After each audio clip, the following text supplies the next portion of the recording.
Commission meeting. We've got a quorum, and we'll get started. So a call to order, and then the Pledge of Allegiance. If we could all rise. I pledge allegiance to the flag of the United States of America and to the republic for which it stands, one nation, under God, indivisible, with liberty and justice for all. Thank you. I will move to amend the agenda, to move agenda item number 3 to the end before adjournment. I second that. Any discussion? This is mine. Pause the tears for a little while, perhaps. All right. All those in favor, raise your hand and say aye. Aye. Aye. Any opposed? All right. Agenda item number 4 is approval of minutes from our prior 2 meetings, one of which was a special meeting. Any comments on the minutes as drafted? No? I'll make a motion that we approve the minutes from the March 15th meeting. I'll second. Any discussion about the March 15th meeting minutes? All right, all those in favor, raise your hand and say aye. Aye. Any opposed? None. And then I'll move approval of the March 20th, 2023 meeting minutes. I'll second. Any discussion? All right, all those in favor, raise your hand and say aye. Aye. Okay. Thank you. Moving on to agenda item number 5, public appearances for non-agenda items. We have guests, which is wonderful. Are there any for a non-agenda item? Okay, sounds good. Well, then we'll have you all present, if you'd like, during the agenda item that you're here for. Agenda item number 6, report from Police Department. Chief, the staffing report. Good evening, everyone. We are still currently down 11 positions. We currently have 1 supervisor, a sergeant that's out on FMLA with a newborn. The child is healthy and everyone is doing fine. He's enjoying some family time with his wife and newborn. Currently, we have 14 unfilled patrol positions, and that's due to still some individuals that are still on field training.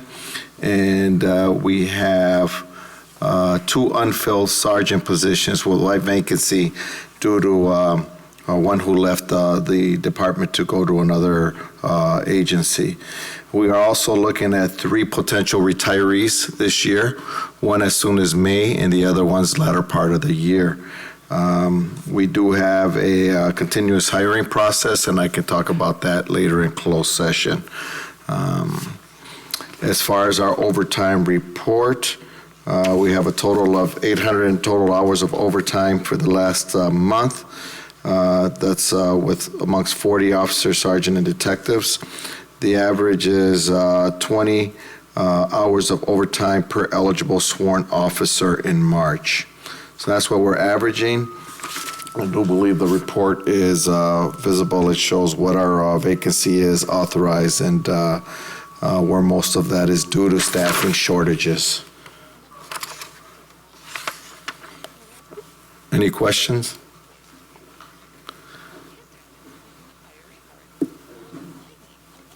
Any questions for Chief Morales?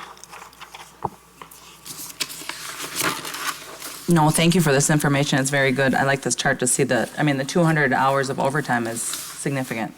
Yes. So thank you for providing this for us. It's 800 hours of 800 hours. overtime, right? I mean, even more. 800 total hours of overtime. Comparative to the last year. Yep. Last year was 601. Oh, I got you, yeah. 200 in there. Yeah, and as we look back at March, I'm looking to see what were overtime hours in March. I'm looking back at our reports Of what year? of this year, right? Because you gave us a similar looking report last time, Chief, for which we're all appreciative.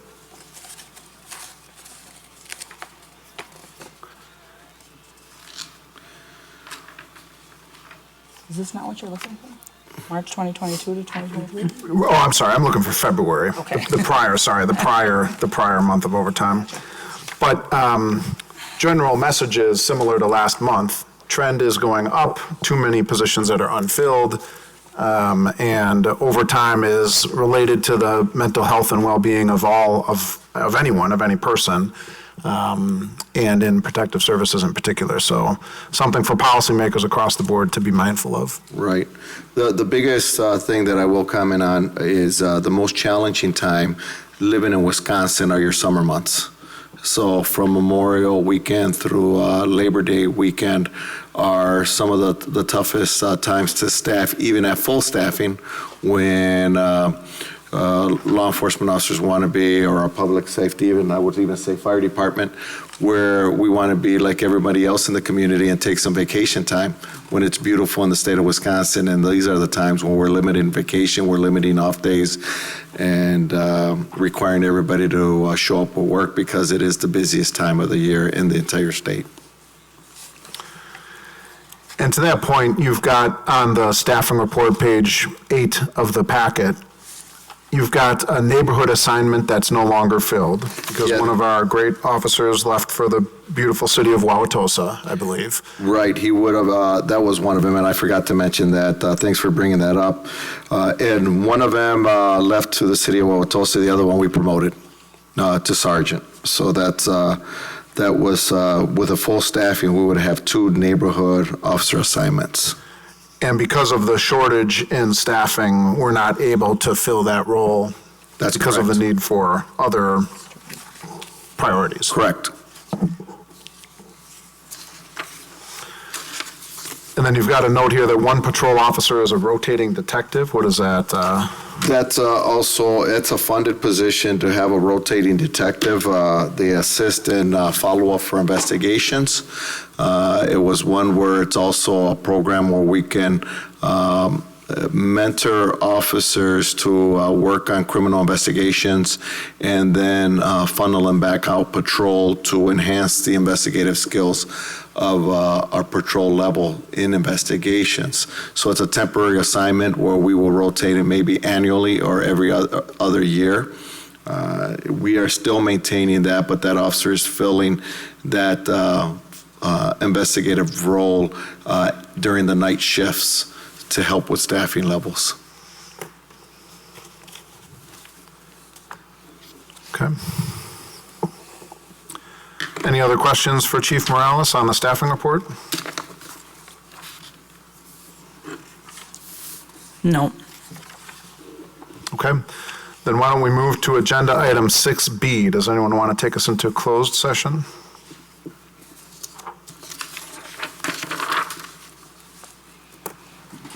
I can. Pursuant to Section 19.85, subsection 1, subsection C, Wisconsin statutes, the commission will move into,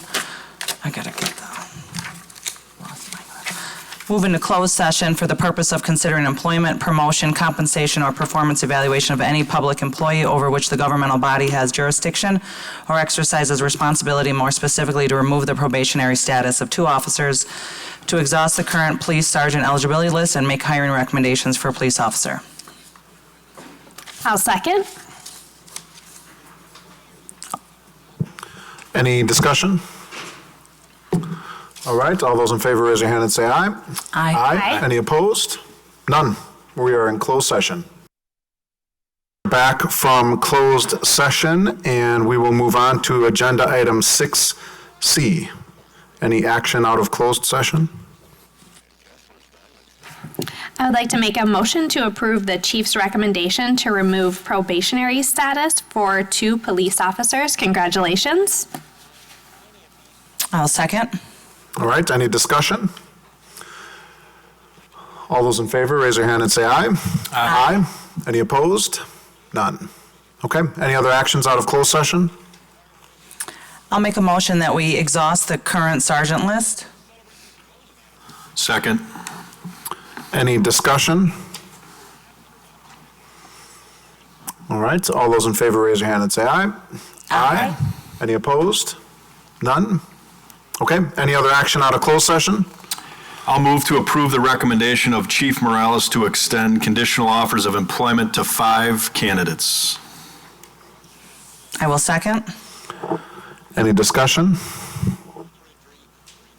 I think we're all excited about the continuous hiring process, and thanks to Chief and Sarah and the teams that they work with in making that happen. Again, thank you. Thank you. Any other discussion?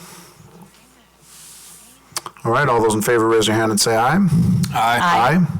Any opposed? None. Okay, any other items out of closed session? Okay, well, let's move to agenda item 6D, authorization to start a police sergeant recruitment. Chief? Yes, we're seeking authorization for a police sergeant opening. We're looking to start the process and post it with HR, with Sarah Olson, to move forward in generating a prospective sergeant for that opening. Any questions for Chief? Okay, then I'll move to approve an authorization to start a police sergeant recruitment process. Second that. Any discussion? Okay, all those in favor, raise your hand and say aye. Aye. Aye. Any opposed? None. Okay. Moving on to agenda item 7, and again, each month we rotate between police going first and fire going first. Thank you for your patience, guys. I should have done this earlier to move them around just for you. Apologize for that, but Chief Polvermacher, staffing report? Yeah, so what you have in front of you in your packet, we developed a new fire department newsletter. The intent behind the newsletter is to be able to have an internal and external mechanism for delivering information. So looking at all the stakeholders, our residents, our department heads, council members, and then even our firefighters will receive this report monthly. It gives us also the ability to make connections with our firefighters who maybe miss drill and still need some of the information that's coming out. So in this inaugural newsletter, you're seeing a format idea that I'm pushing out to you, so that if there's anything that you would like to see reported in advance to what you're seeing in the newsletter right now, please feel free to reach out. The idea is to make this as comprehensive as possible without getting too long. Otherwise, might as well just wait for the annual report, right? So the activity report, that's a similar format to what you've seen. Our numbers are consistent. They're up a little bit from what they were last year. It is consistent with the growth of our city. And we are tracking at present, 3 months into it, to have more responses this year than we did last year. In addition to that, we just brought on a division chief of prevention and inspection. So you're not seeing any inspections conducted to date, because we've been working with a new records management system. We've been transferring properties, and we're allowing a little bit of ownership to be extended from our brand new division chief. Personnel notes, we'll talk a little bit about the resignations that came from our paid-on-call, paid-on-premises personnel. Some of those other things you're well aware of. We're going to be talking about CPAT tonight. And then from a recruitment standpoint, we were able to bring Garrett Christian on as a career firefighter. Our division chief has been onboarded, and we will be starting 6 paid-on-premises firefighters at the end of April here. We will have 4 interns starting in June, right around Father's Day. So not significant changes in the way of personnel at this point, because we're waiting for them to actually start, and then you should see some numbers at the next meeting.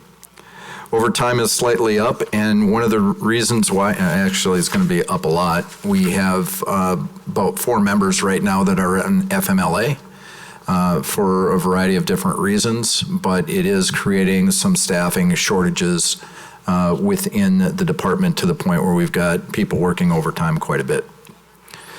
The responses are indicated on the next page. Also, with that page, this is where we intend to identify reoccurring calls, those things that are of significance, something that absolutely needs to be shared, at least with our responding personnel.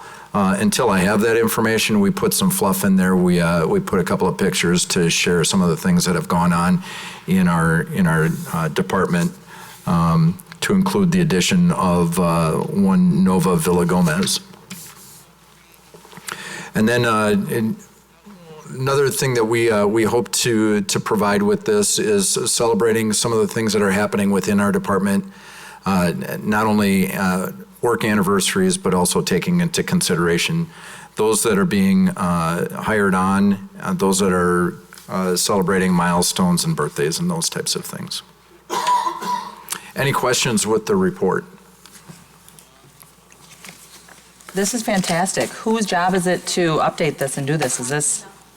So it's multifold. Each command staff officer is going to have a certain amount of responsibility for a segment of this, and then Kim Miller, our administrative manager, she is in charge of the formatting. This is fantastic. I love the positivity of it. I do like the fluff. I think that's important for everybody to see as well, the good things, so. Well, we'll have a place to expand, and then we're considering selling advertising, so just let me know if you want.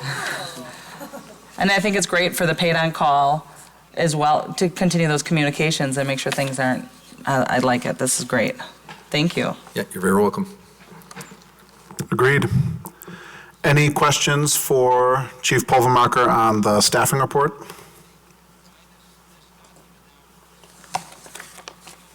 Okay. Well, let's move then to agenda item 7B. And this is a topic, the CPAT is a topic that we've discussed in some of our past meetings. And we wanted some time for Chief to be able to collect some information. Commissioner Amble wanted to collect some information.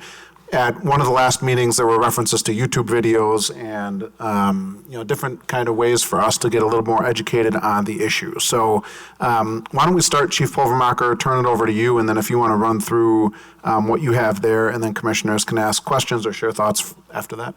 Yeah, so I think it's important for me to note that we have members from the International Association of Firefighters that are in the room and online. Bill Bussing is the person who is ultimately responsible for the CPAT at the international level.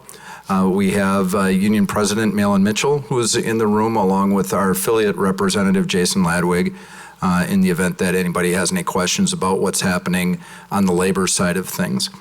I'll start out, and I have some written comments because I don't want to miss anything, and I absolutely want to be able to address the overall concern that was expressed toward the CPAT, but hopefully through this explanation I'll be able to share some of the things that are very important to the prosperity of our department.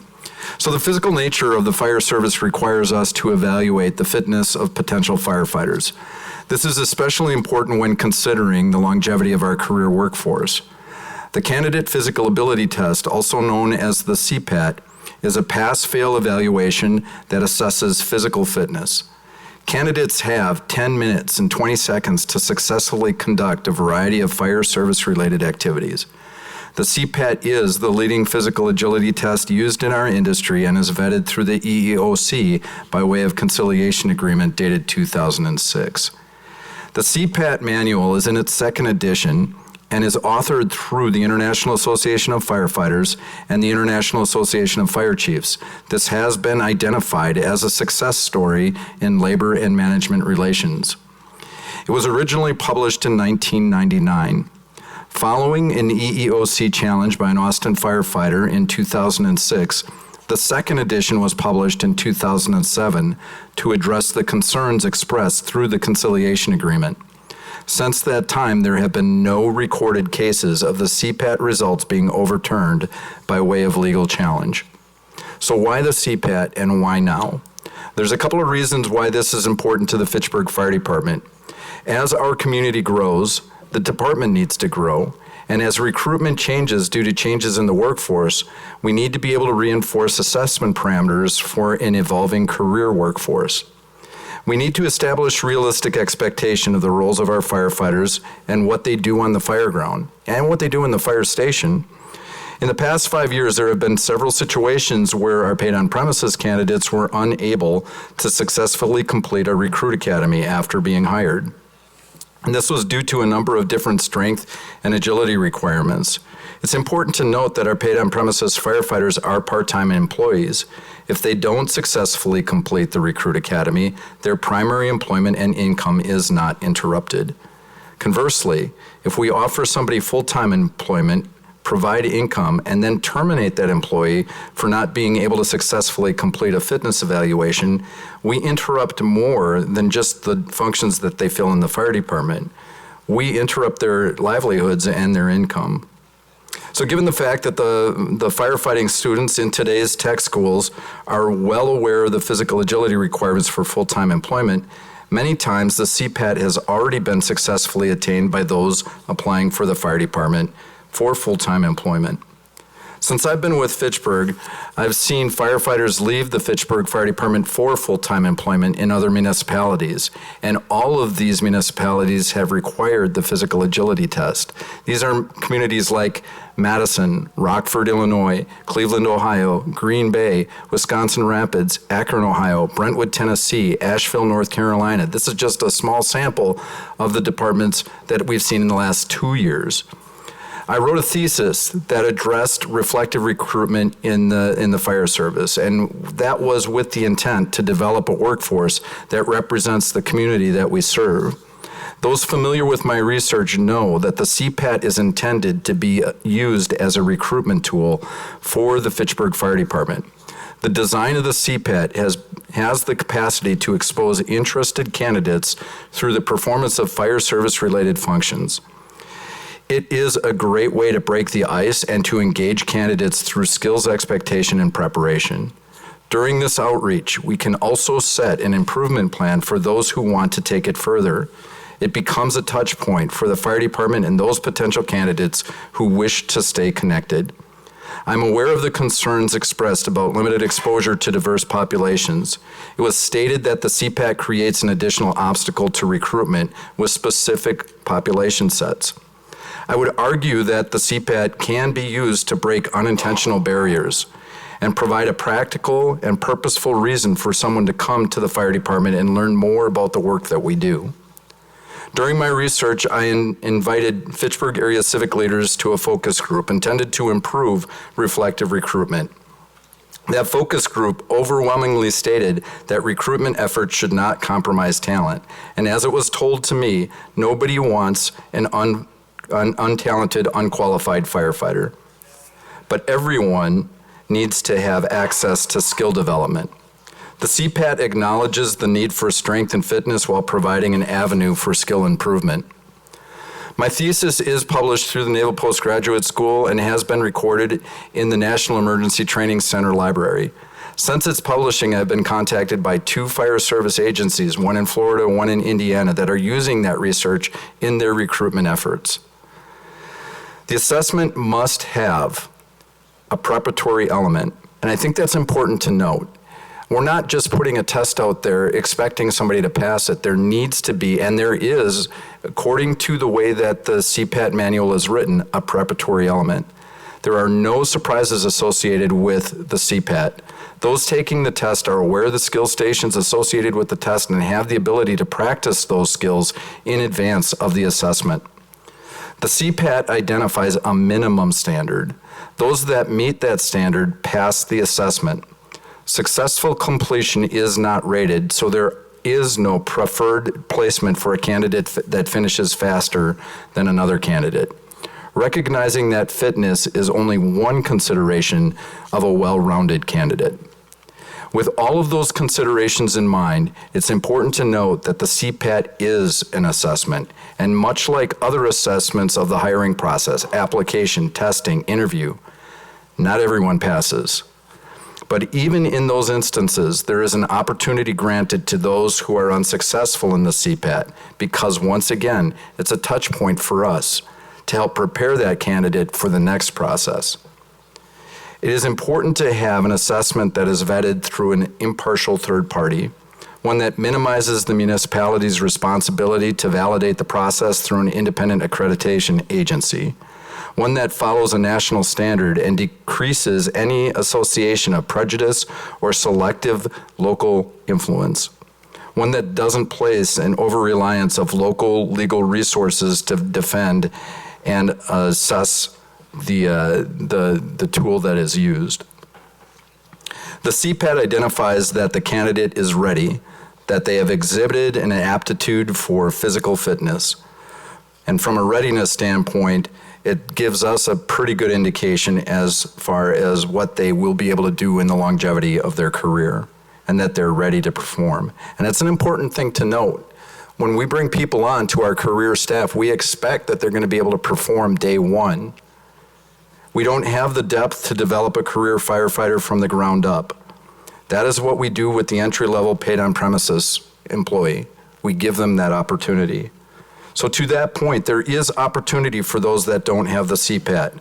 We have a development program that guides firefighters into and through the profession, but there is some skin in the game, and there's some time that needs to be invested. And we do a really good job with career development. If the program works as intended, those who are working toward a career in the fire service and who join our paid on-premises program have access to the CPAT in advance of any hiring process. So successful completion of the CPAT is a predictive measure for successful completion of a recruit academy. And I reached out to Chief Carbon through the City of Madison Fire Department. The City of Madison requires the successful completion of a physical agility test prior to hire, because there is a direct correlation to the successful completion of their academy. I have Bill Bussing on the line from IAFF. He can speak, when I'm done with my statement here, he can speak to the fact that they have seen decreases in training-related injuries in candidates that have successfully completed the CPAT. Further, he can speak about the success of his CPAT program through orientation and time practice runs. He is also very proud of the Athena project that he has worked on that considers the placement of women in the fire service. So it's a transition for me to start talking about female candidates. Concern has also been expressed about the CPAT's equitability for female candidates. Although there is reason to place an emphasis on female recruitment, to encourage more women to get involved in the fire service. Fitchburg Fire Department's experience with our female members that went on to be career firefighters is that they have passed some form of physical ability test. It's another good reason to become involved in the Fitchburg Fire Department program. Our record provides proof that outreach and skill development is a cooperative effort between departmental training and the individual's dedication to acquiring skills and ability. Commissioner O'Day, I shared with you some of the letters that we received from women who have been through the CPAT, who can speak to how it has helped them through their career. There was another question about existing personnel and how we would use that with our existing personnel and if there would still be a time-based element. Until we are able to purchase and install equipment needed for the CPAT skill stations, we will utilize a third party for assessment administration. Once assessment skill station equipment exists in the fire department, we will be able to use that equipment to promote skills advancement and maintenance as part of our annual air consumption drill. This will not only reinforce the relevance of the physical assessment, it will provide year-to-year feedback about air consumption. It'll provide firefighters with actionable information about how long their compressed air bottle is going to last. It will further provide a touch point for members to be able to communicate potential medical concerns, respiratory and cardiac, with their primary medical providers. So do we need CPAT if we have a specialized workforce? Is there other positions in the fire department that don't necessarily require CPAT? So is the CPAT needed for everyone? One of the questions that was asked of me is, can't the Fitchburg Fire Department specialize in other areas to allow for a diverse skill set? At this time, the Fitchburg Fire Department specializes in fire and rescue response. So we need to make sure that strength and fitness requirements resemble the work that is being done. I continue to advocate for methods to consolidate fire and EMS response into one organization. If that were to happen, we would be able to address the skills necessary for an EMS-only employee. But until that time, we will need to assess the candidate potential based on the existing job description. Liability was another question. And to that, I guess it's a question that I would bounce back within the group is, what is the greater liability? Offering someone a job who is not physically prepared to do so, letting somebody go during their probation because they do not meet the physical requirement, or not offering the position to a candidate of an underrepresented community because they do not meet the physical requirement. In the last year alone, we employed someone on our paid on premises side that was not vetted through a physical agility program. That candidate was injured on the second day of their training doing an entry-level firefighting activity. Significant workers' comp claims have been paid to this employee without them ever staffing the fire station. Physical agility assessments have a greater possibility of identifying these cases in advance of hire.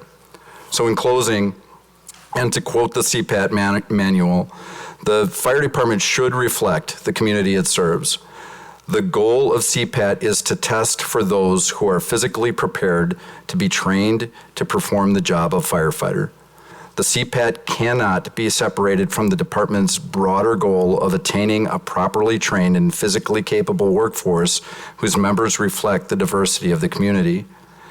Diversity should never come by lowering validated entry standards. Rather, it should come from actively recruiting qualified men and women candidates of all racial and ethnic backgrounds for careers in the fire service.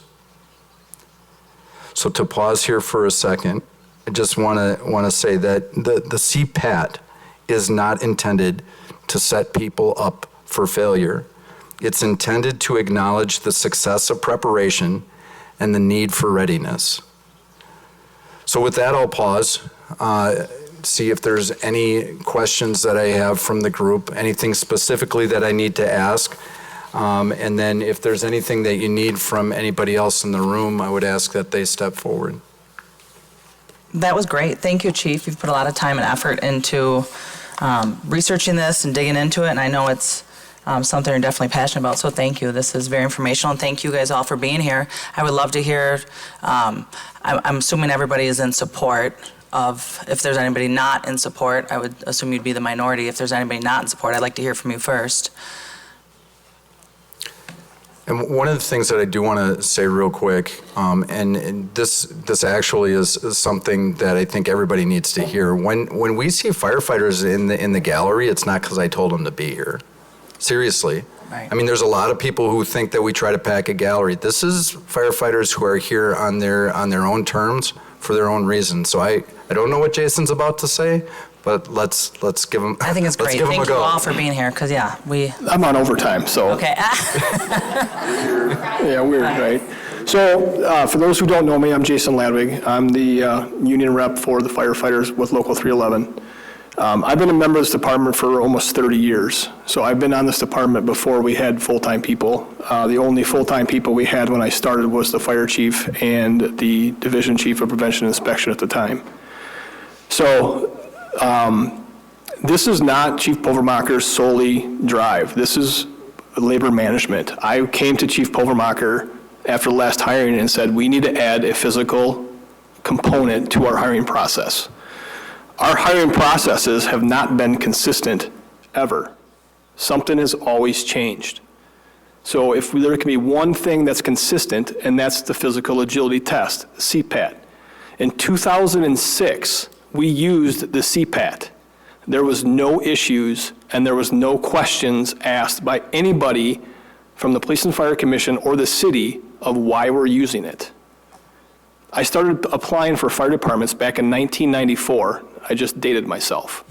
And every fire department that I applied for, I had to take a physical agility test. And I applied for all over the country. That was one component. Now, the CPAT did not exist back then. because I got hired here, and I actually got hired in Gwinnett County, Georgia in 1996. That physical agility test was harder than the CPAT. And then I got hired in Fitchburg in 1998. When I got hired, there was no physical agility. We ran 400 calls here in the city. Our primary responsibility was not response. It was fire inspections. Fast forward to today, Chiefs had a projection of 2,300 calls, whatever. I'm going to say we're going to run over 3,000 calls. Physical agility is important. The CPAT is important. And the chief talked about recruit training. I actually am the lead instructor for our recruit academy, for our paid on call, and our interns as well. We added physical fitness to that because we were seeing applicants, members, who were not physically fit, and like he said, they couldn't do it. I want somebody who is physically fit and trainable. That's what the CPAT does. So I'll take any questions or... No, that's great. Thank you very much, and thank you for coming. Jason did bring up an interesting point, and one of the things that the CPAT was actually trying to do is make this process more standardized across the board, because we were seeing municipalities that were extending physical agility requirements that varied from the very, very hard to the laughable. And what this did is it vetted a process that was predictable from department to department. So it's more transmissible in the event that, let's say, somebody wants to get a job in the fire service, they know what to practice for. And it's a little bit more predictable as far as what the outcome is going to be, because they have the ability to practice for it based on a set standard. Does anyone else have any comments, or are you just kind of sitting behind the boss, like, yes, that's what he said? Hey, Bill, do you want to bring up anything as far as what you had experienced with your program? First of all, thank you for having me, and I'm just well impressed with everything that the whole commission is doing. I just think it's great to sit in on this kind of thing. The chief's presentation could have been better from my point of view on a couple key aspects, and Jason's as well. Is everybody hearing me okay? Yes. Yes, Okay. Great, thank you. I think I'm just going to highlight some of the things that, because, I can't, there's not anything he really did not bring up that I thought was of significance so I'm just going to bring up a couple of things that maybe, that could give you some insight. The CPAT itself and me, implementing it and watching the changes that happen in my fire department, and then now in the position that I sit in now, where I see all of North America, Canada and all the states, that are utilizing this, in the right way and utilizing the tools that are there for not just implementing a candidate physical abilities test.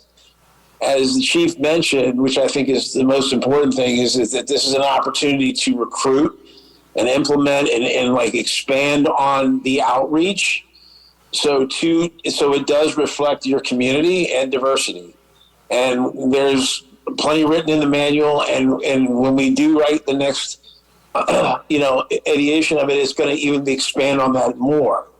But the CPAT is designed to just prepare, and I think the chief mentioned this in a different way. The CPAT is designed for that candidate to be able to just know that they're prepared to go through training, okay? And that just means that they're familiar with the equipment, they have the physical ability to do those specific tasks that, if you watch the video, you'll see that are very basic in the fire service. It's nothing complicated. And to get them ready for the academy, so they're not coming in, as the chief mentioned also, with some unknowns as an applicant, as a candidate, or even some unknowns as a paid on call, something that they can sink their teeth into, say, okay, I am ready to be trained because I've I'm familiar and orientated to this basic training. And then the academy is where you're going to build and you're going to develop this candidate, and they're going to get a tremendous amount of training. I'm sure Jason's going to put it, not lightly, that this is a very serious endeavor in terms of this line of work. And then the real test comes after the academy, during their rookie year, and when they start seeing some real stuff, because the real stuff is not even close as it's, CPAT is a minimum of like, hey, you can train this person.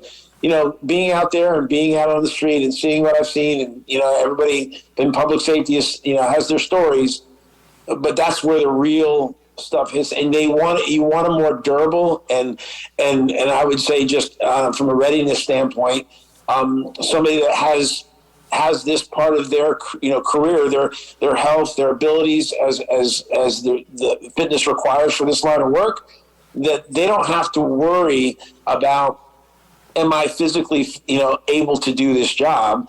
And then the development part, that's on your department and how you guys do business. And I think, again, the chief mentioned it, this is just one component of the entire hiring process, but it's one portion of the hiring process that a candidate can really control in terms of like the pass fail.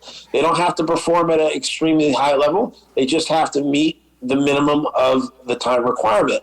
And then, if they're able to prepare themselves, be oriented to the equipment, and the amount of confidence that I've seen from candidates coming from a CPAT, hiring process, going into the academy versus something where there's not something there, there's a big difference. And from some numbers, and I can provide this to you if you want to see it in writing, Chief mentioned it. When I was tasked with the whole wellness fitness coordinator position in Prince George's County, Maryland, I was told basically by my fire chief, like, you got a year to show a return on investment of what you're doing. So when we implemented CPAT, I dug into some research with the risk management department for the whole county, and I delved down into the weeds of like how many sprains and strains and workman's comp claims were from the academy and the previous 5 academies that we had without CPAT. And I got those numbers together. And then after we implemented CPAT, I analyzed the 5 recruit classes after that, all with an average class size of about 30 to 35. And so the average amount of money that was spent on sprains and strains, just to give you anecdotal, and real data, is just to show this is just a larger department. We're a pretty good-sized department. We ran a lot of calls. We were a very busy department. Just in the academy, while these recruits were there, it was on average per class, we were spending $75,000 to $80,000 per class in workman's comp claims, sprains and strains, and those types of things from without CPAT. When we implemented CPAT, and then we started hiring with that pool of people, as long, with all the other parameters of the hiring process, we lowered that down to about less than $5,000. And so the data doesn't really lie in terms of like that portion of it for, if you want to look at the economics of it all, but I think more of this as a chance to really, as the goal would be, as CPAT, as an outreach, as a familiarity, as an orientation to what the fire service really is. And there's a lot of little tools and things that you guys could come up with and that are in the manual that help bring in not only the people that really want to be there, but the people that have a real, I would say, knowledge of what the fire service, what the expectation would be for them, what they're getting into. And then they're going to see, like I said before, some of the real stuff. So with that, I hope I covered enough, that would already answer some questions, but I'm open to any questions you guys may have. Great. Well, thank you. Really appreciate that. Any other questions for Chief or anything else from members of the public? I do. I have a question. Bill, hey, it's Commissioner Amble. We talked on the phone last month. How are you doing? Fine, how you doing? I'm good, thank you. So just a question, I think this is a valuable statistic, is knowing the statistic of the pass-fail of men and women on this test. Sure. Oh, so you want to know the actual statistics. So here's the take on this in terms of like, and I know that you felt that I was guarded with that information, but let me clarify something. The reason why statistics, if somebody wants our stats and everything like that, and we're required by the federal EEOC to collect those, the pass-fail is not dependent on the test. The pass-fail and its variety and it's wide-ranging depending on the length of the orientation. The minimum from the CPAT manual is 8 weeks. A minimum of 8 weeks of 2 orientations, 2 timed practice runs, and a final test. That's the minimum. When somebody just does the minimum, and that opportunity for candidates, male or female, is going to decrease because they're only getting a very short time to say, okay, the interaction, the orientation, the engagement of your recruitment team and the mentorship that can happen. I had mine up to 12 weeks, okay? And there are some departments that have it up to 16 to 18 weeks. And it's not every day, but it's opportunities for candidates to realize, okay, this is what the work it takes to get. And so the information from a validation standpoint is that you're going to get basically the amount of women comparatively to men that can pass and not pass, okay, is dependent on what the recruitment and those kind of statistics. And I'm just a one-man show here at the IFF. For me to go, we have 1,400 CPAT licenses out there. We can't control how long, whether it's the minimum of 8 weeks or all the way up to 16 to 24 weeks of preparation for CPAT. That's dependent on the resources of the department. So there, if I can get, and this is just anecdotally for me and knowing all the things that I have out there, if I can get a 120-pound female to pass CPAT, okay, and then I've got guys you would think could not pass because they're 350 pounds because they're overweight and they do pass. The data becomes very, very complex, and I'm not a statistician to spit out those kinds of things to say, okay, this is the exact number, because how do you and from a statistics standpoint, I think it would be very difficult to say, okay, out of all these 1,400 licenses that I have, how do I break this down to where there's a preparatory program that's 24 weeks versus an 8-week, and I've got X amount of females versus X amount of males? Well, Bill, why don't we assume that there's the same amount of females and males in each one of those lengths of time? What is the pass-fail rate for men versus women? Well, I'm very like, this is one of those questions that I could spit something out, but I would like to give you a more accurate, once I can delve into the data to give you that number. And I basically have to, but I know from the validation itself, you're going to get about the average is 8 to 10% of applications are from women, and the rest are men. It's usually 90 to 92% are men in terms of hiring, depending on the jurisdiction, and it's basically half of the amount of men versus the amount of women that would pass.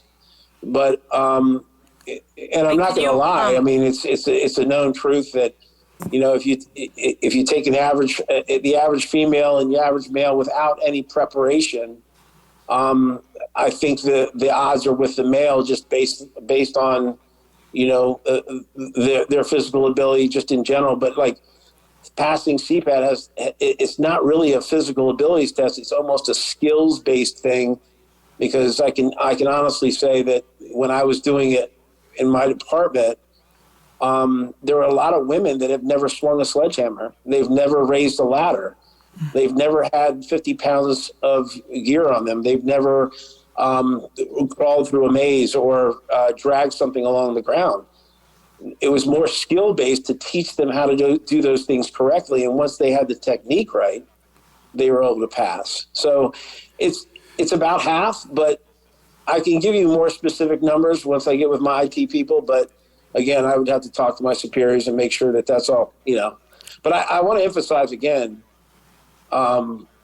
it's not the test itself of whether it eliminates women or men. It's how you're actually implementing the hiring process, including CPAT, to get these people ready and prepared. Commissioner Amble and Commissioner O'Day, when you have a moment, I'd like to provide context for the city of Fitchburg.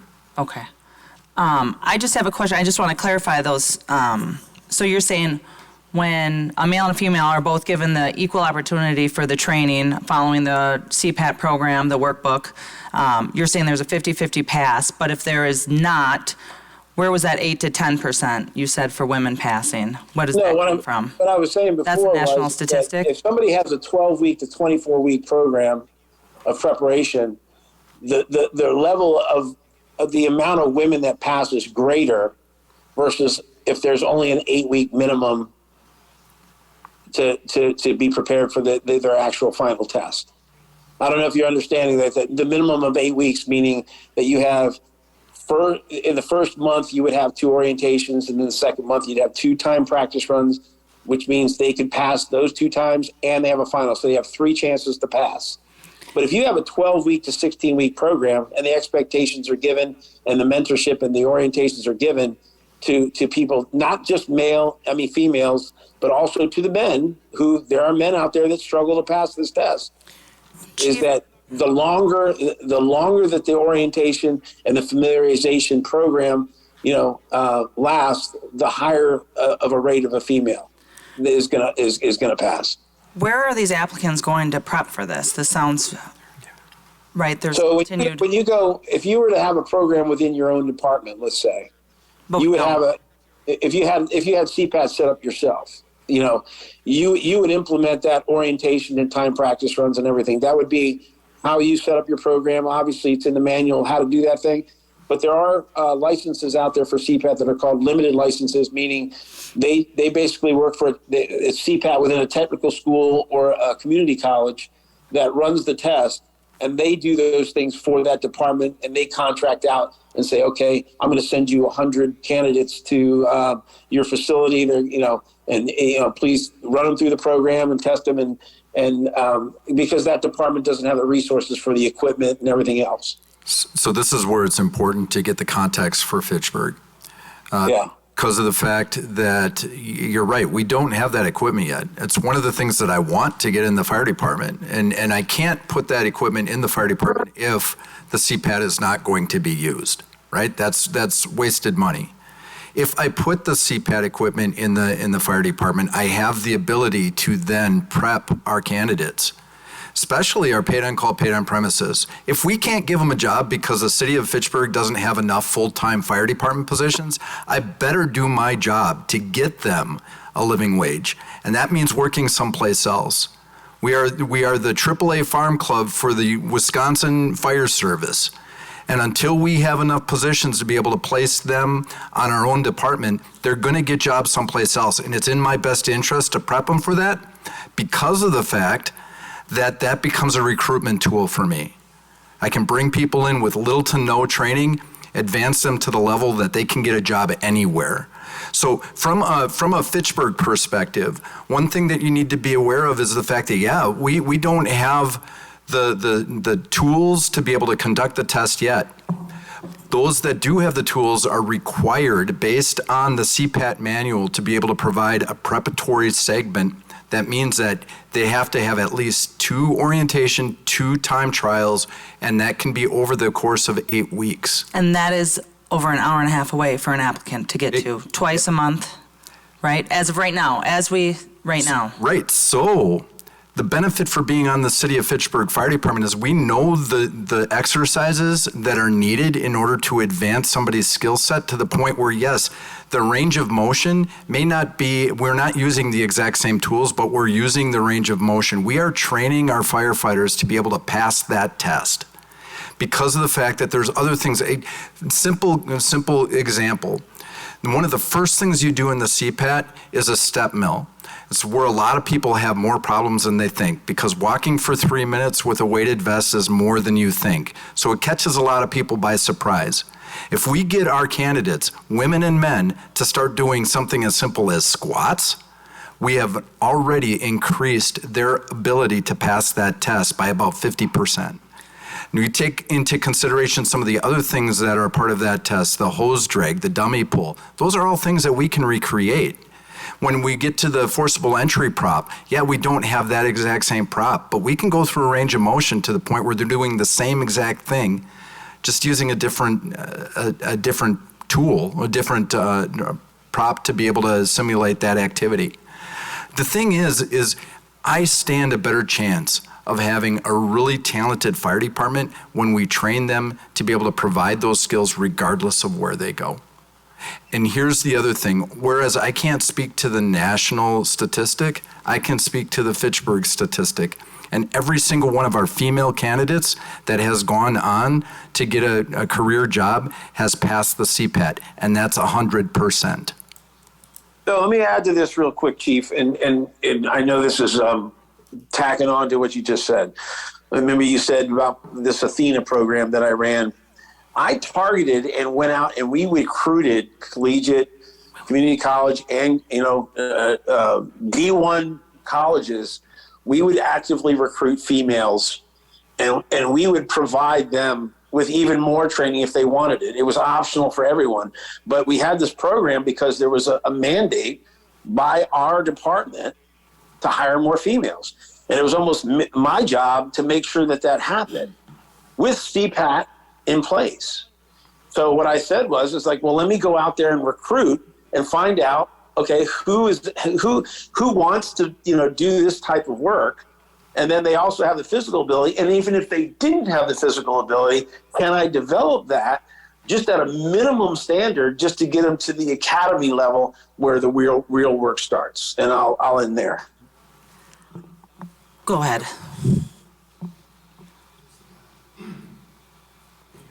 Nope. Button, there we go. All right. So I think we're missing the point here. Matt Sukamol is one of our new hires. The city of Fitchburg isn't the only department in the state or the country that's using the CPAT. And he did not just apply to Fitchburg. So he's going to go get the CPAT practices an hour and a half away right now because that's the closest that. He's using that for every single department that he applied for. So that CPAT just isn't for Fitchburg. It is for departments across the state and across the country. So to say, well, they have to drive an hour and a half to practice, that's just not for Fitchburg. He's going to go do that because he wants a job with a fire department. Do you know why Madison College stopped? Madison College never used the CPAT. They had never used it. Was it Madison Fire that used it? Madison Fire uses a physical agility test. Malin can speak to this in greater detail, but they had it in place before the CPAT was a thing. So many of the components that you're seeing in the CPAT are actually developed from things that they saw at Madison. But Madison doesn't do the CPAT, they do the PAT, a modified version of it. Yeah, so we have a hybrid. Well, let me rewind a little bit. My name is Malin Mitchell. Just so those that don't know, I'm a 27-year veteran of the Madison Fire Department, where I serve as a lieutenant downtown at Station 1. I also serve as our president of our local firefighters union, Firefighters Local 311, which Fitchburg is an affiliate of. I also serve as the state president of Professional Firefighters Wisconsin. And I'll get to your question, Commissioner, in a sec, but just on a personal reference, I got hired in the city of Madison in 1997. I took the CPAT because I was actually in Illinois at the time, and I wanted to get a fire department job. I got hired in Peoria, Illinois at the same time. Literally, the written test for Peoria, Illinois at the time, because I got hired at 19 years old, so many places you had to be 21 and over to get hired. But I got hired at Peoria, Illinois, a conditional offer of employment, as well as Madison, Wisconsin at the same time. Those tests really ran consecutively. So the written test, obviously you got to take that fill out the application. Peoria, Illinois actually uses CPAT. And I got certified CPAT at Peoria. I took the CPAT on a Friday in Peoria, Illinois, and that next day I had to drive up to Madison, which Peoria is in the middle of nowhere if you didn't know, but I had to drive up to Madison and take what's called a physical agility test. No doubt in my mind, and not everybody, but I can say for me, I was a 150-pound kid, 19 years old. I gained about my freshman 50 pounds since then, but the CPAT was a lot, for me, it was easier than actually the Madison physical agility or ability exam. Why that was, it's too long, it's 27 years ago, I don't quite remember, but I do remember significantly being a lot more tired, a lot more exhausted doing the Madison test than actually doing the CPAT. And so hopefully I answered your question. We never use the CPAT, and we don't use it currently now. We use our own physical agility exam, which actually has come under fire the last couple of years, but we can get into that later. But I'll tell you, I think a bigger point, and going to the chief's point as well as, and there's very, very little times that I come up here and agree with the chief. But I'll tell you, I agree with the chief in this, not him, but any chief, quite frankly. But I agree with him on this and also what Bill said from the IFF. And that is, for me personally, and what I've seen in my 27 years and working with departments across the state and quite frankly the country, is that it's not just about the exam, whether it be the written exam, which is kind of under challenge for Madison. We used to have a written exam and a psychological inventory. We changed from that now to something more of a real civil service exam. But also the physical agility exam. What we found and what I've seen over my time is that it's about recruitment before any exam. It's about getting to people where they are, whether it be minorities. Obviously, if you can't tell, I'm a black male. Whether it be females on the job. It's about actually letting people understand and quite frankly, understand and know more about what the fire service entails. And it's not just about the physical agility exam, it's about the written exam as well. We lose more people in my opinion, not in my opinion, in facts, we lose more people with the written exam than we do, male, females, minorities. We lose more people to written exam than we do with the actual physical agility exam. So any job you have, for the most part, there is some sort of minimum requirement to get into the level of that job. I believe, my experience, is that the way to get more diversity, equity, inclusion in any department, the way to get more minorities is to actually have a robust recruitment plan before the exam, the written or the physical agility exam. And that's where you will see not just more people applying, but more qualified people applying and more people passing the tests. When you're talking about diversity, equity, inclusion, which is obviously the buzzword nowadays, but it's really real. We want our department to reflect the community that we serve. I think everybody wants that, or most people want that.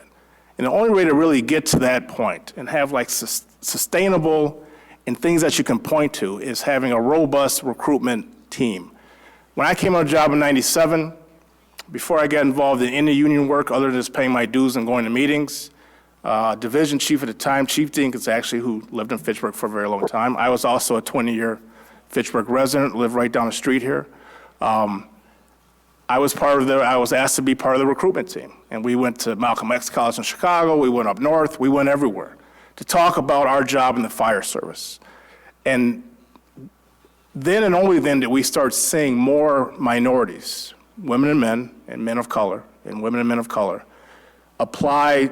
First, you got to apply to the department, and then a better understanding of what the department entails. And I think the CPAT, well, I know the CPAT has helped folks in that because they will realize that not only is it a job that you got to use your mental capabilities, but it does require some physical work. Our job does.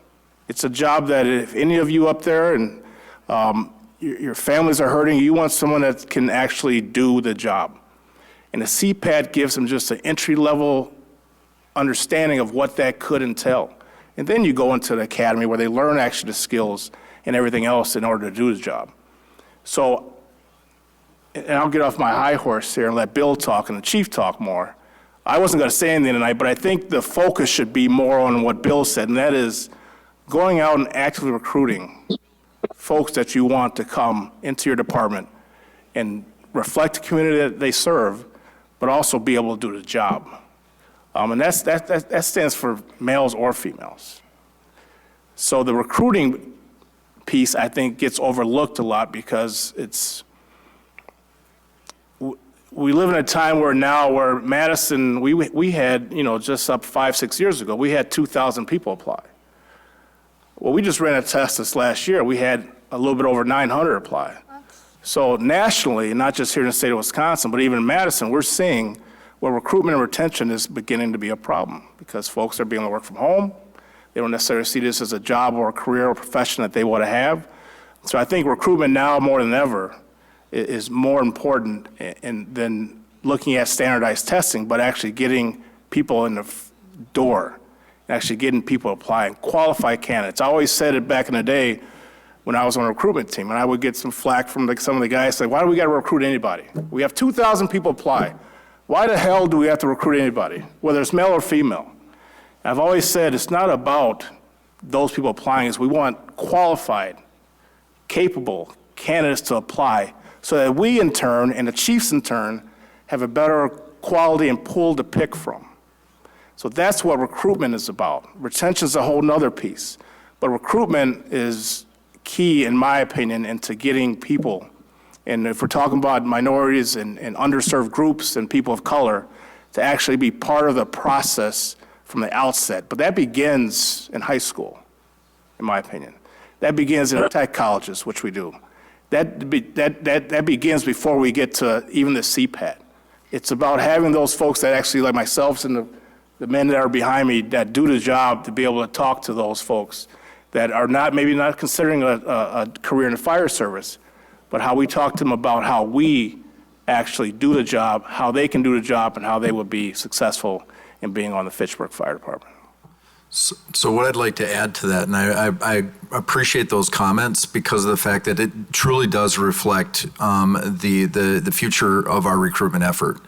One of the things we do right off the bat, and we've been doing for the past 5 years, is working with Madison College. We know kids are coming out of high school with their Firefighter 1, Firefighter 2 EMR. We know it. So why don't we get in there first? Why don't we get an idea of what kind of talent exists and try to identify those kids that are going to be placed very well in the city of Fitchburg? That's being done right now. We have Briar Patch, for example, in the city of Fitchburg.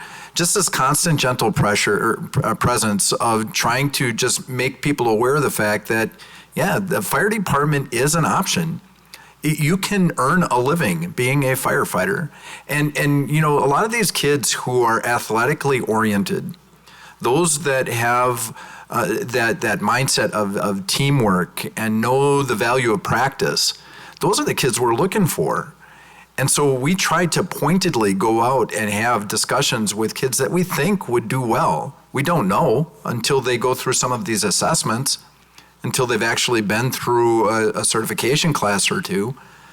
But having that exposure through the Next Gen program at Madison College, making sure that we're doing what we can to put Fitchburg's name in front of them as quickly as possible, to put talented firefighters who have been through that program and those that are providing a welcoming presence to say, hey, you've got an option here, and we want to see you here.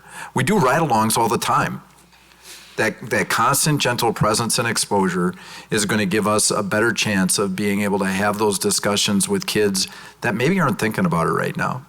So we're talking recruitment because we heard implication last time we got together in February that our numbers were down in applications because of the CPAT. I just don't think that's true, and it sounds like you guys don't agree either.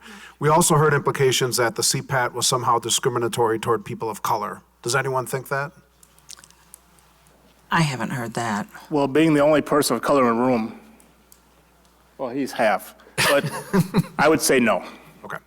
I think the availability of making The recruitment piece, yes. Right, the recruitment piece. And Chief, you do a fantastic job on the recruitment piece. I cannot take that. I mean, you do an amazing job. I know early intervention is huge, and you are a huge advocate.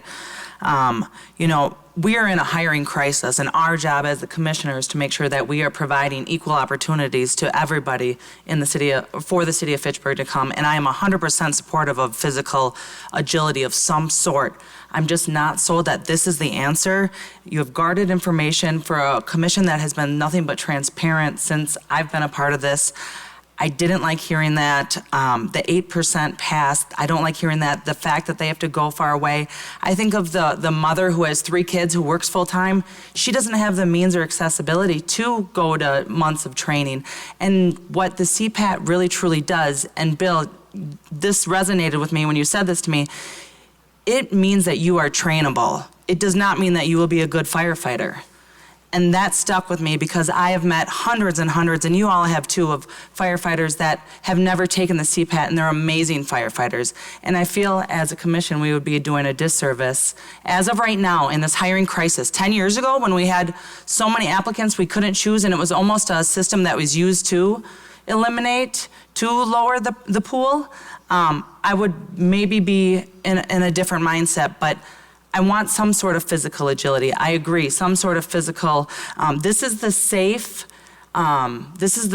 route because it's nationally known, and I see that, but I don't think it's right for Fitchburg. Our size, our applicants that we get, I'm not sold that this is, we saw it in the last hiring process. We saw it happen. We had a great pool, and a couple of our top candidates didn't have the CPAT, and we weren't. Two of the top 12 didn't Right. have it, yes.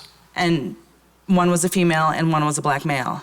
And what we've addressed in that respect is through the process, we said we would let them, in moving forward, part of the condition of employment.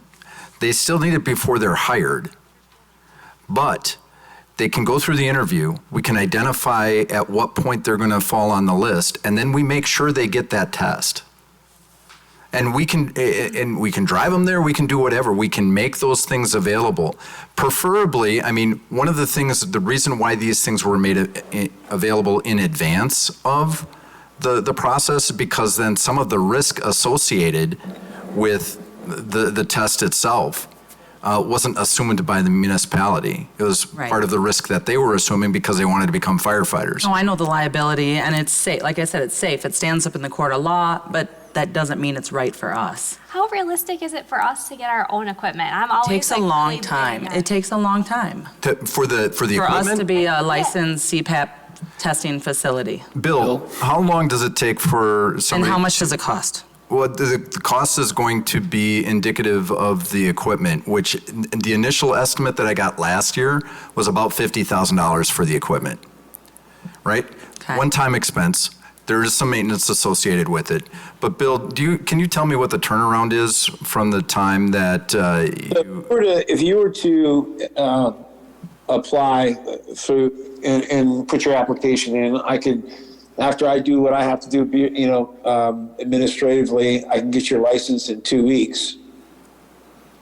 So it's up to you and how quickly you can get your equipment and get your proctors trained up and whatever recruitment process, as you want to blend that into the entire process, that's up to you guys. But I can have your license to you in 2 weeks. So one of the reasons why we were bringing it up now is because we already have a list.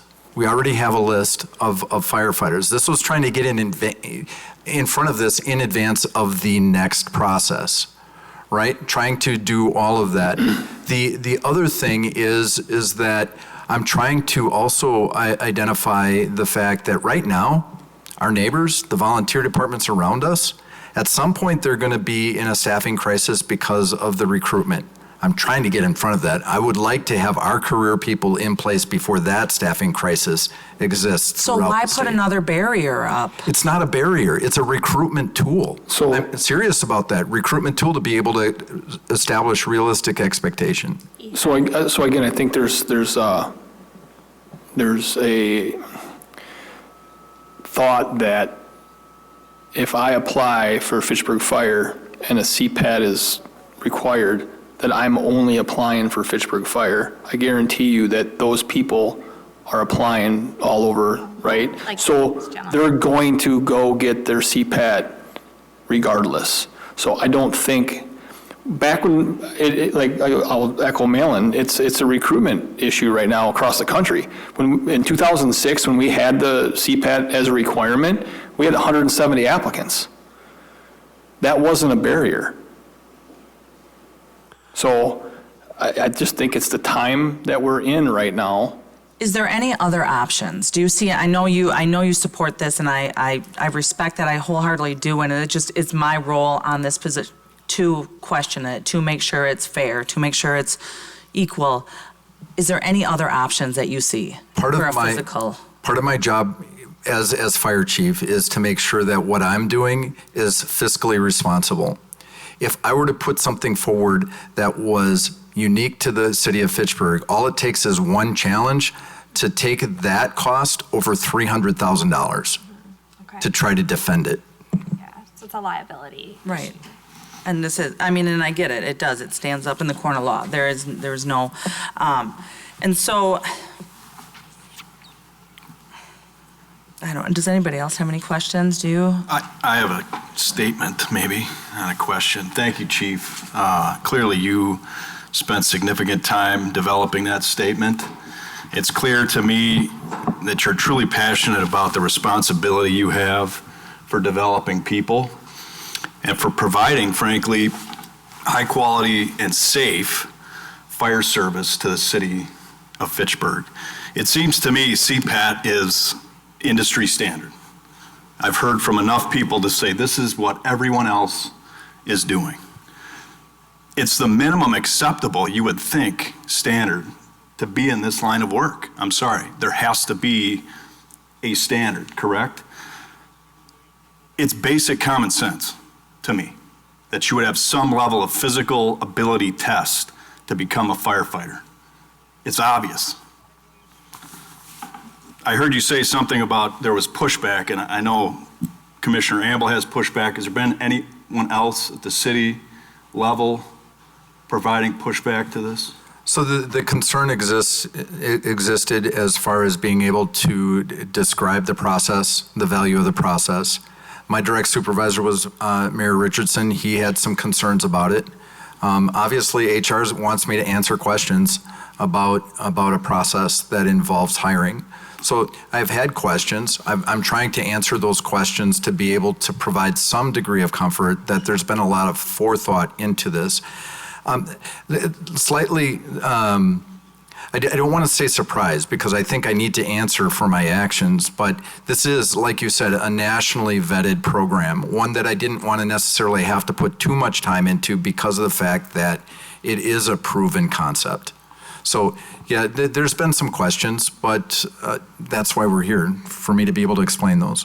So, Commissioner Baxter, when you said everybody around is doing this, does Sun Prairie require CPAT? Sun Prairie requires their own. Okay, so no. So no, does Middleton require CPAT? CPAT, they have to go and drive an hour and a half, do this multiple times, they have to pay $160. So these other departments, Madison, Sun Prairie, does Middleton require CPAT? Middleton does not have full-time firefighters. They don't? No. Who else are our comparables? Yeah, so please don't compare us to Middleton. Sorry. And I'm just going to say that from a perspective Chief, that I think the only department that you could compare us to for comparable is Verona. And do they require They CPAT? require a physical agility test for every member of their department. But not the CPAT? And that's not, they do not require the CPAT, but we don't sit on their council and know what their liability, they're willing to take a liability on as Right. far as lawsuits and injuries. so it's a valid concern as far as that is Because if I concerned. have multiple firefighters who, again, we've all agreed that they're going to apply everywhere and anywhere, and they're going to go to the first department that calls them, because that's just a common practice when you're coming from out of state, when you're coming from elsewhere. We're going to have multiple people apply to multiple departments around the Madison area. And if we require CPAT and they don't have it yet, or they're in the process of getting it, and somewhere else calls and says, hey, we'll take you, we lose out. Like, They're applying to Fitchburg because of our training reputation and You the have a calls that we fantastic, run. yes, Fitchburg has a fantastic, and they have for 25, since I have been in the industry since 1999. Like, there is no doubt that Fitchburg has a great, but we train people to leave, right? That has always been, Fitchburg has been known as a stepping stone, and we've all seen that, which is great that we have that great training, but I want to keep our people. I want our people to stay. A stepping stone if they are on our paid on premises side. Once they become career members, Yes. most of them stay. Stay. If we had the positions, they wouldn't. Chief, just before this gets too far into this, the commissioner mentioned something about like if they don't have if they call and then they're going to go somewhere else because they don't they don't have their CPAT or whatever.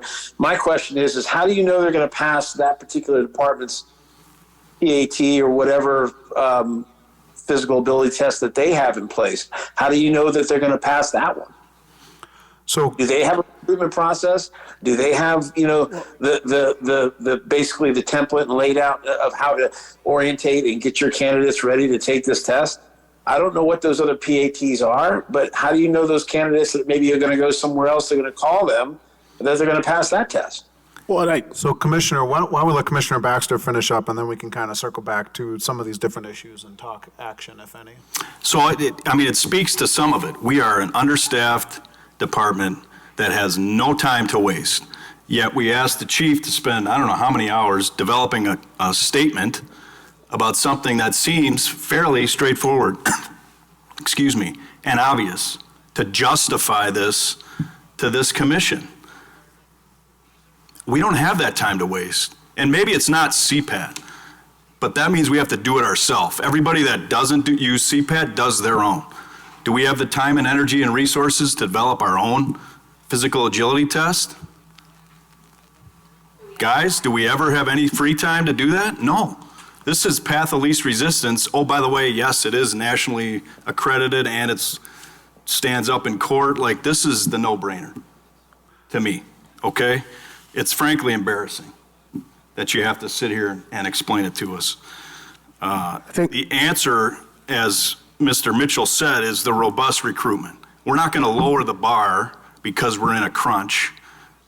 We owe it to all of the firefighters on the staff to make sure the people next to you running into that building are prepared to keep you safe, right? So if we're in a crunch and we need firefighters, so let's lower the bar, or let's not make them physically fit to perform the duties, we're not doing you any service either. So I frankly think this is, again, an hour we've been spending talking about something that should have been an actual no-brainer. Another thing. Sorry, Chief. I think another thing that I wanted to bring up is the fact that when we hire people, we typically have a list. We're hiring one, maybe two at a time, but we have a list, sometimes 4 or 5 deep, right?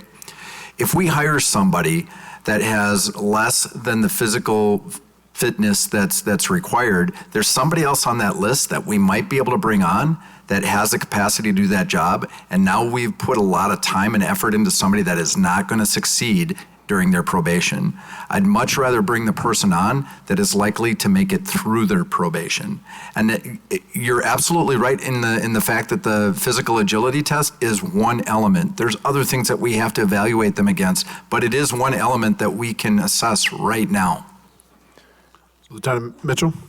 I would also say to the Commissioner's point, going back to, do the other municipalities around Dane County have the CPAT?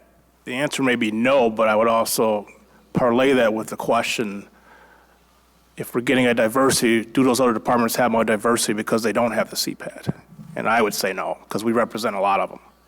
So is a CPAT the true barrier, or again, going back to a recruitment and retention tool that is actually, you got to put money into it.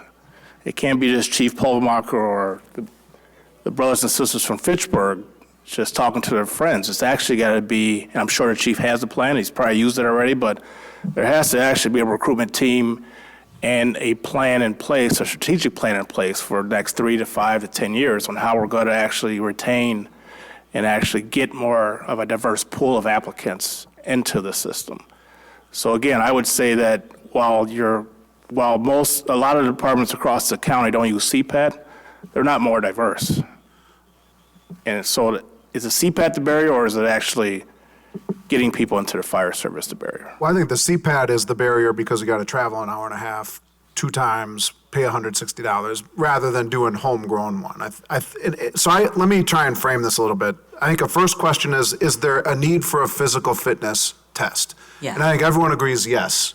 The fire service is such that you do amazing work that requires a lot of physical activity that I can't do. You all probably could or could, but so I don't think anyone disagrees that there should be some kind of physical requirement. Then it becomes a question of the timing of the physical requirement. And we had this discussion a couple months ago.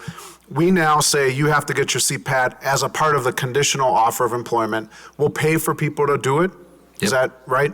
And we will pay for people to go up to drive to La Crosse or wherever it is. If they don't have a mode of transportation, we will help them help themselves. First, we will try to get them to take themselves to the CPAT. So I think if they have a transportation issue, we will take them there. So I think that's a second issue that ties into, I think the biggest issue is the accessibility of the CPAT. So again, they're not taking the test just for Fitchburg. So understood. So they're going to do it regardless if they're applying to Fitchburg and not. And to Commissioner Baxter's point, I left my house Sunday morning to come to work. I will not be home until Sunday morning because I'm working overtime. We don't have time to do our own process. I haven't seen my wife or my daughter, because my son's in the Army, in a week. When are we going to have time to do our own test?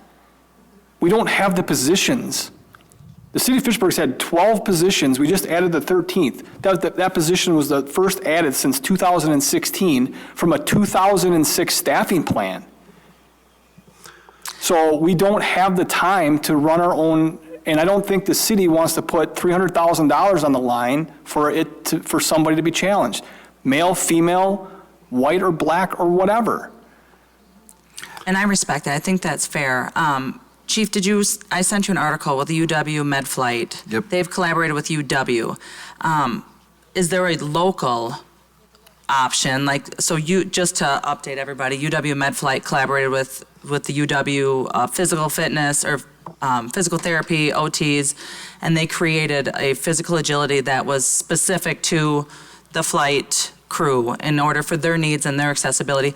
It's not time, but it's also what I think is important here is it's continued. It's every year they're doing this. They're going and they're walking this course. They're doing this course to make sure that they're physically fit to take that gurney and take it hundreds and hundreds of feet into a cornfield or wherever they need to go to access it safely. So that's my other thing is we are asking these new people that we're struggling to find to take this test, and we're not doing anything after that. So they can be as fit and trained, as ready as they can to be trained. That's all this means is that you can be trained. It doesn't mean you'll be a good firefighter. It means you can be trained. And then we're going to do nothing with them. We're not going to require any sort of physical standards, expectations, or I have a hard time with that. I think that's a fourth issue. The issue of continuing physical fitness and the need for that is another issue we've talked about in the past. I think that's probably for another day. Yeah. Yes. But it already exists. I mean, seriously, that's our training. Our training is constant. And what the CPAT does is it sets the expectation for what they're going to see every week, every month, every year that they are with the Fitchburg Fire Department. And then we talked about the air consumption drill. The air consumption drill is a very real thing that requires effort that is exercised through the CPAT skill stations. So they're going to see it, and they have seen it. It's not comparable to the CPAT, the air consumption. What's that? The air consumption is not comparable. It's not timed. It's not. The air consumption is much harder than. It's harder than that. I disagree, but that's fine. Under air doing the same skills? Oh, no, I'm sorry. That is, so you're doing the CPAT on consumption? Under air, and that's air We're consumption, doing yes. the CPAT functions. Obviously, we don't have the CPAT Under air. equipment. Timed, 10 minutes? Yes. Timed on air? Well, it has to be timed because it tells us how long we have with the bottle. Okay. So No. a typical air SCBA bottle that we have is 45 minutes. Right. That's just me sitting here breathing. If I'm doing firefighter activities, that bottle's going to last 10 to 15 minutes. Right. So I should make sure I understand this properly. You guys, you do the CPAT, components of the CPAT on air, but not timed, not the full CPAT, not, right? They're going to be doing it longer than the 10 minutes and 20 seconds because of the fact that they have to do it until their air is exhausted. So as you learn your breathing techniques and things like that, you can make your bottle last a little bit longer. So by timing it, they're going to have a knowledge of how long they can make that bottle last. And then in a stressful situation where if they would get in trouble and a mayday is called, it becomes muscle memory that, oh, I've done this before. I can make this last. Your comment about UW and collaboration too. Yes. That's one of the reasons why I want to bring the tools, the skill stations, the props into our fire department. If nobody has it in our area, I'd use it in a heartbeat if somebody next to us had all of those tools. I'm expecting that as soon as we have them, other departments are going to want to come to us. And is that something that I know we are digging into legal or collaborating with them? Have they commented on that at all? It would be similar. It would be similar to any other mutual aid agreement that we have if we're using it as a training component. So there are other things that would have to go into that. My primary concern is the City of Fitchburg Fire Department and its firefighters. Anybody else that wants to come in and use our stuff as a result of the fact that we have it and we can use it on a mutual aid basis, that's on them to be able to identify what their workers' comp and what their insurance looks like. But it would be no different than us sharing extrication equipment with a neighboring department. No, I think, Chief, I truly appreciate this. All of you, I truly appreciate this. I think this is an important conversation to be had. I think for us as a board to just say yes to everything would be a disservice on our part, and to question the stuff, make sure that everything is transparent and that we do know what we're saying yes and no to, and how we can best serve the community. So thank you. Thank everybody. Bill, thank you guys very much for coming. I think we could probably continue to talk about this for a long time. Does anyone else have anything to offer? Or info, they want to say anything? Thank you guys so much. It does mean a lot. We love seeing you guys here. Yep. So thank you very much. It really means a lot. So thank you. Yep, much appreciated. Anything? Any actions coming out of the discussion? Does everybody feel I feel like does anybody need more info? I know. I don't know if we have a quorum. We can vote. Is there, Sarah, one last thing, I would love your opinion. As HR, what is your take on this? I value your opinion too. Thank you. I had a question for Chief, actually. So Jason mentioned that the City of Fitchburg had the CPAT for many years, and we no longer have that. Do you know why the City of Fitchburg discontinued the CPAT requirement? Maybe Jason can answer that. He's the historian as well. It has not been here since I've been here. There was no reason given why the CPAT was taken out. We also at one point had a written exam as the first step, application, written exam, that was taken out. That's why I said our processes have never been consistent. There was one of our full-time guys, he applied here 5 times in a row. Each process was different. So if we can have one thing that's consistent, that's the CPAT. So I haven't said anything, which is odd. But as a resident of the city of Fitchburg, that's my number one concern, right? If something's happening at my barn right now, I desperately need you folks to go do your thing. Nothing's happening at your barn right now, we're pretty sure. I hope that. But I live here and I need you guys and I value you guys and I appreciate you guys and I've heard every word that you said.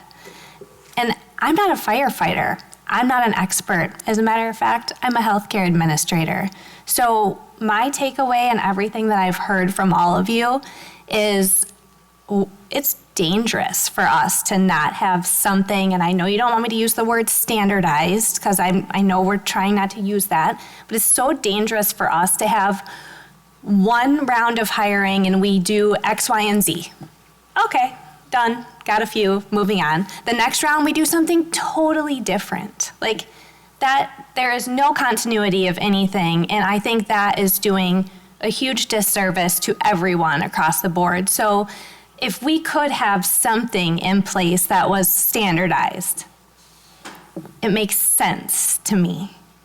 If I could just clarify, so in my almost 5 years here, our career firefighter recruitment processes have all been the same. So I maybe need some clarification, Jason. But we have an application, they apply, we have a scoring process that hasn't changed. But so Sarah, what I mean is historically, in 2006 we did this. Years prior, but I just want to make the sure. past 5 years. And I don't care about the past 5 years. I'm looking at Fitchburg historically. I'm a 5th generation, so my blood's been here for a little bit of time.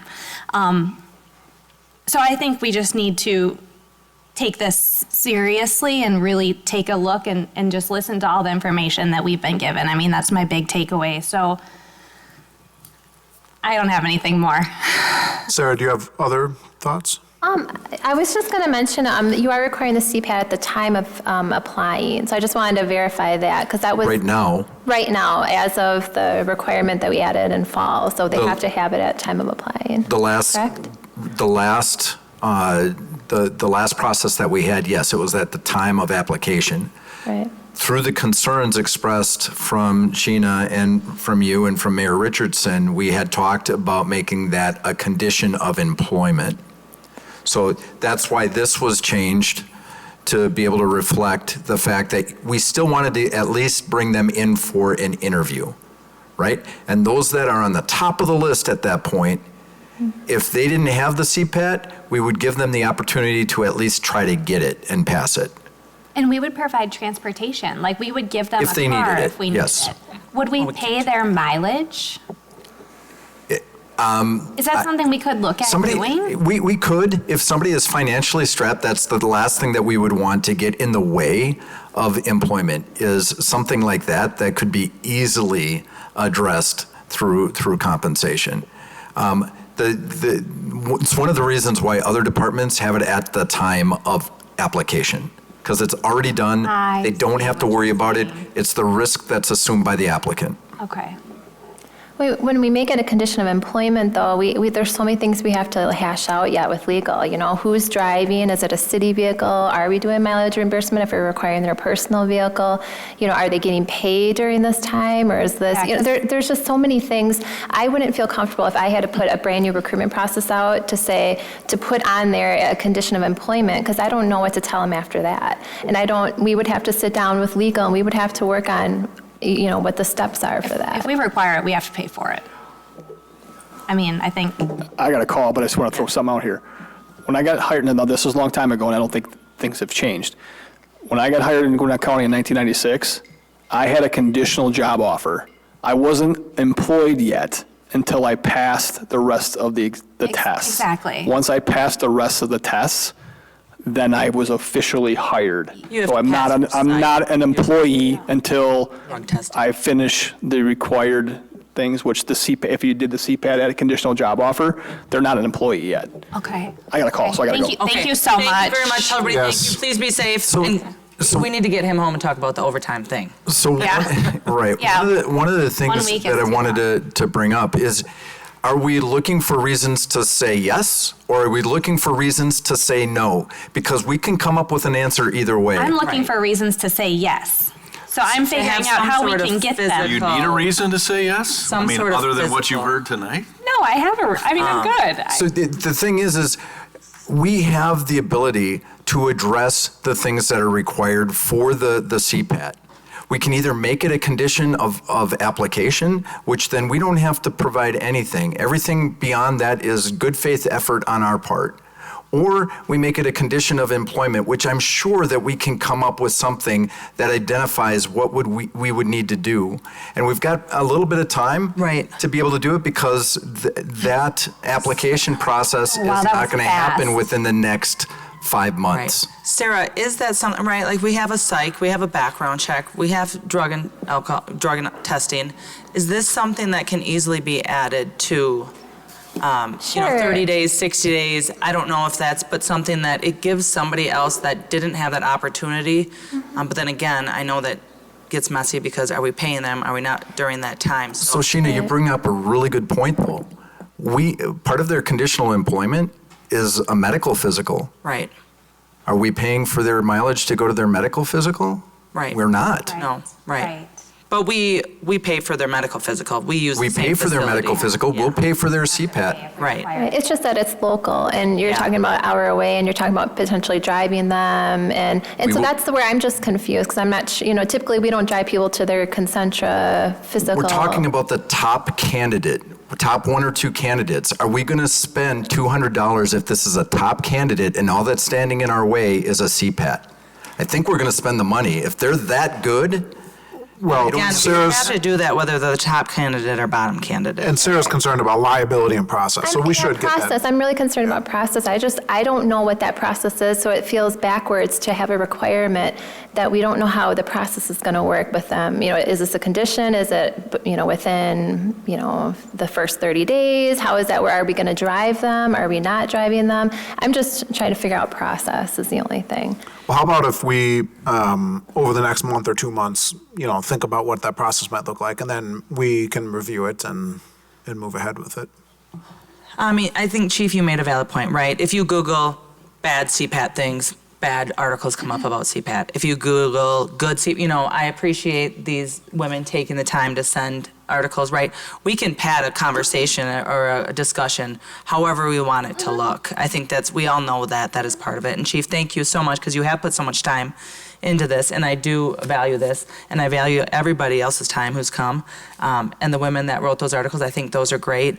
I do know a couple have failed I know a couple of men have failed the CPAT too. a couple of men have, but the women that wrote have also failed the CPAT as well. So it wasn't just a success story as well. So there is value in all the information to take in, and just to continue, I think we can continue the discussion. I was hoping that we could vote with Amy here, but I think it's definitely still something. We're not in a time crunch right now. I think I would like to see more of a definitive HR, what this is going to look like on HR's end. If we keep it as is, it is as is. If we take it and offer it as a condition of employment, what is that going to look like logistically and legally? Because, right, it doesn't change anything right now because we're not in a hiring process. So, Does it have to be legal as part of the hiring process if it's a condition of employment? Like passing a background check is a condition of employment for the police department. Right. Do you need legal's opinion on We that? need legal's or- opinion about whether we're taking a city vehicle to drive So we're someone not to a driving anybody CPAT. anymore. It's their So it's- responsibility. doing that. okay? So if we're not doing Gotta get that, then silly. It was just then there's not anything we have to look at. But if Yeah. we're going to start, driving people in city vehicles an Gotcha. hour away, that's where the legal part. So when our That's police tough. officers go to the recruit academy, are they driving themselves? They're employed. Are they driving themselves? I'm not sure. With their own about that. personal vehicle? I'm not sure about but that would be a good comparable to look at and to consider, right? Like if we're doing it in one place, can we do it in another? And I would would like. They're already hired. Yeah. To Chief's point, they've been hired, they're Right. earning income from the city. Correct. They're an employee of the city. It's not a condition. They're in the academy. They're already fully They're already employed. hired. They're- Yeah, The it's academy was a different. condition For that. of their probation, right? A probation, but that's 18 months, after. So it's Still different. employed. It's not you have to get this done before you actually start. Sarah- Well, let's, Go ahead. I was gonna say, let's let Sarah and the chief and their teams kind of look at how we can make this work. It sounds like consensus is to try and make this work as part of a conditional offer. So what exactly would need to happen in order for us to be able to vote on this? Okay. Is that where you want it? Conditional offer? I would prefer that it's available as a conditional offer, yes.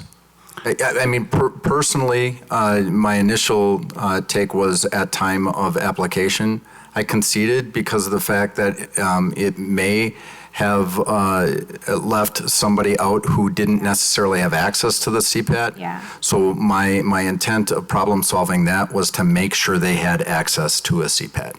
And Chief, I think you do a great job, like I said, training and educating and recruiting, and this would be just part of the conversation as far as this is something that has to be done. What do you see as a fair amount of time to bring this in and say, you have this many days to complete this, and we're going to help you in all the ways that we can. 30, I mean, what did he say? 8 weeks. It's an 8-week program. 8 weeks. Well, Yeah. 8 weeks preparatory program. It only takes less than 10 minutes, 20 seconds Right. to get through the CPAT. The preparatory portion of the program is making sure that you're ready to go through the process and you have a higher degree of success potential. Okay, also, just while this is on my mind, wherever we end with this, if it stays, if it doesn't stay, if we do it at time of application or time of conditional employment, one thing that I will ask for following up is I want the numbers as far as pass and fail. I want us to have our own statistics. You already get, yes, Right. I would agree with that. I want us to have something that's measurable, that we can watch it, and if That we makes need to sense. make a change, we can make a change. Totally. Because that transparency is huge, and like I said, with having that guarded info and having that buffer where we just don't know, I don't feel. You just so you know that when you get your license, you actually have to like sign up for our database to enter your information of generic data, male, female, age, and everything, and you become part of the database. But that doesn't stop other departments and yourself, as your jurisdiction, to keep your own data to say, okay, this is the trend that we're seeing. But we have to, part of it is data collection. That's what the federal EEOC requires of us. Right, but you won't share that. No, I'm going to share it with you. Don't worry.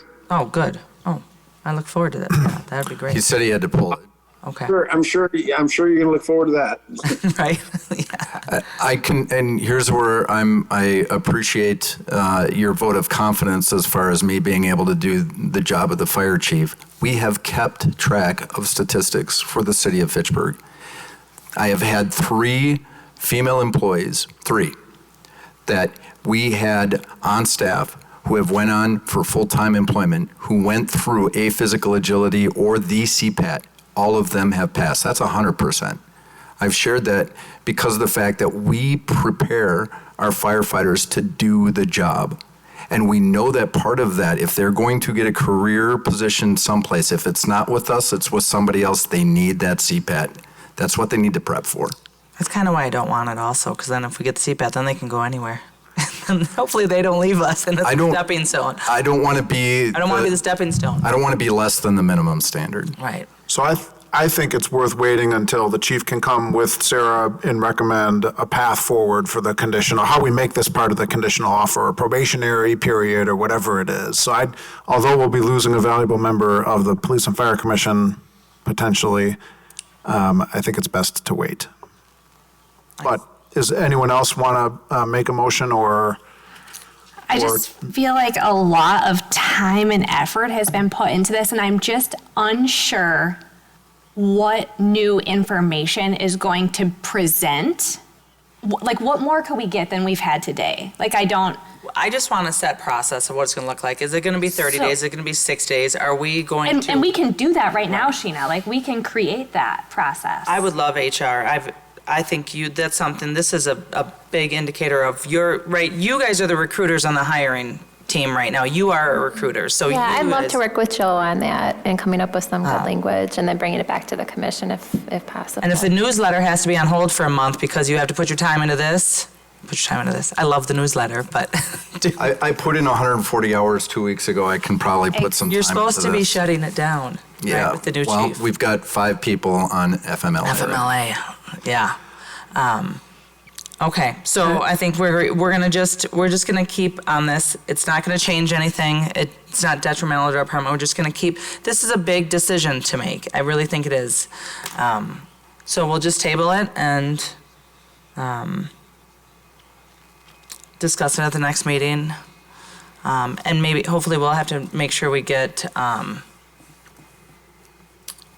Commissioner Brian current on all this stuff too, because that's something. Unless my if you- position's not filled, I might be back. Yes. There you go. Temporarily. Yes. I mean, who knows what'll happen? Because you can miss a lot with one meeting, and so I think there is, Well, but I don't want to rehash No. all of Yeah, this is like- I No, think, and I that's think why next I- meeting, Yes. I will Yeah. move for action, and agreed. I think we should be ready for that. And anyone who is appointed or Commissioner Russell can watch this meeting, I guess. That's true. I'm thinking. Good point. Yes, good point. Send him an All right, anyone, How long it is. any action coming out of today? Any motions? All right.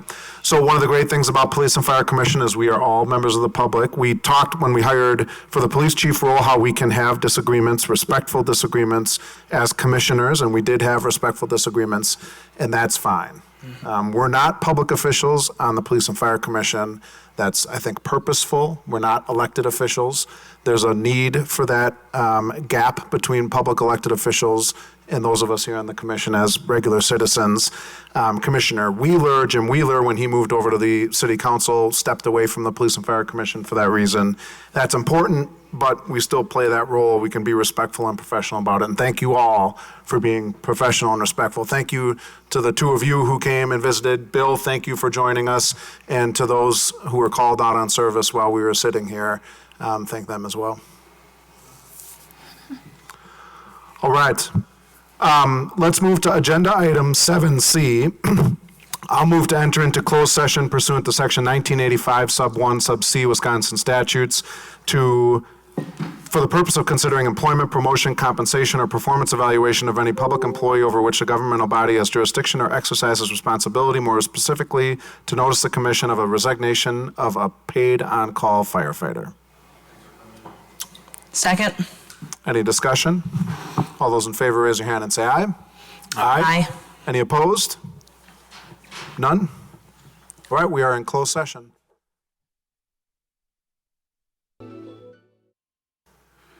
We are exiting closed session, and now we'll move to agenda item 7D, open session. Any action coming out of closed session? None? Okay. We, at the beginning of the meeting, moved what had been agenda item number 3. Thank you to Commissioner Johanning for her service. Yes, thank you. We've had a lot of turnover on the Police and Fire Commission in recent years for a lot of different reasons, and you have served wonderfully. Thank you for it, the passion and the commitment to making sure our community is safe. Thank you for Thank having you me. very I'm not going anywhere. I still live here. Thank you. Oh. On behalf of Public Safety, Fire Department specifically, it is important that we have good representation from our citizens to be able to be that sounding board, to do things the right way, to make sure that the decisions that we make truly represent the community that we serve. So really do appreciate the work that you put into it. Not easy, and there's been a lot of long hours, so thank you.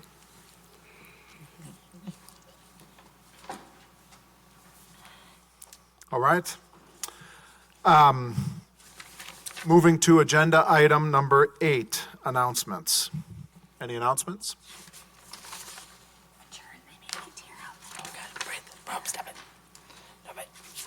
Okay. Then agenda item number 9, adjournment. I'll move, we adjourn. Second. Any discussion? All those in favor, raise your hand and say aye. Aye. Aye. Any opposed? You guys made me tear up. All right. We are finished. Thank you.